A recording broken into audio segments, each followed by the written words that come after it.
And now your First Warn 5 forecast, certified post-accurate by Weather Rate. All right, everyone, a good Monday evening to you. October, in a word, just kind of keeping it weird, in terms of how warm it's been for one, the fact that it's muggy out there for two, and the fact that we also have the possibility for a few isolated severe storms as we head on into tonight. First, let's take a look at how the numbers have played out here today in, I guess, weird category number 1.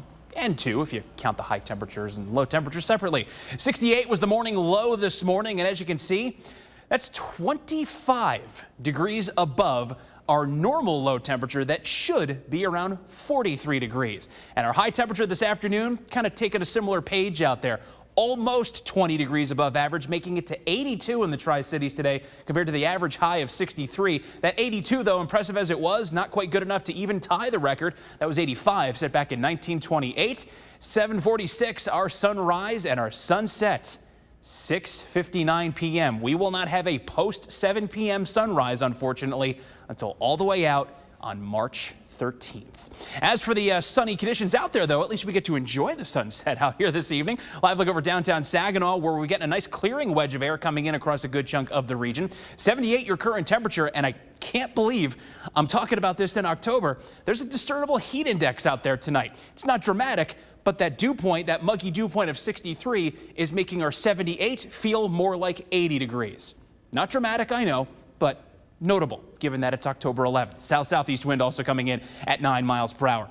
Our friend Nicholas, our weather spotter in West Branch, also on the warmer side. 75 degrees at his location with a 5-mile-per-hour wind coming on in. And Glen Raleigh also reporting the sunny conditions and a temperature of 78 degrees.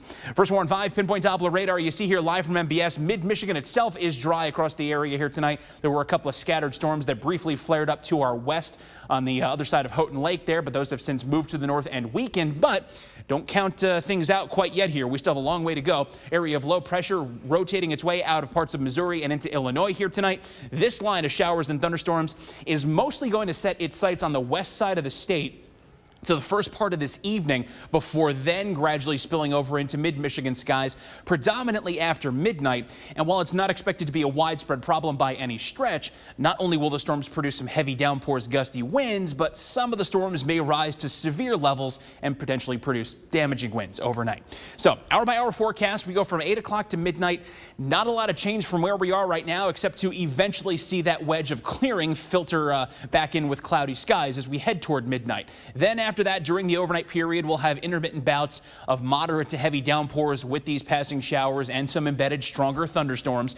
The best threat for the strong storms, fortunately, is gone by the time we're hitting the roads, hitting mid-morning or so tomorrow. But notice, low pressure is just going to kind of sit and pinwheel overhead for a good chunk of our Tuesday. So we will still have some scattered showers from time to time, maybe even a rumble of thunder. That'll persist into about dinner time tomorrow evening before things finally then start to dry down. Good news is that this time around, we're not talking about these prolonged drenching rains that we saw so many times last week. General totals I expect to come in around 1/4 of an inch or less in the next 36 hours. But of course, with heavier storms, that potential for locally higher amounts is there. So thunderstorms mainly after midnight tonight. Low temp, 64 degrees, still about 20 degrees above average. 68, a little bit cooler for tomorrow with scattered showers and a few rumbles. Couple more days in the 70s, David, on Wednesday and Thursday. 60s on Friday. And then there's some real fall weather for you with some 50s rolling in this weekend.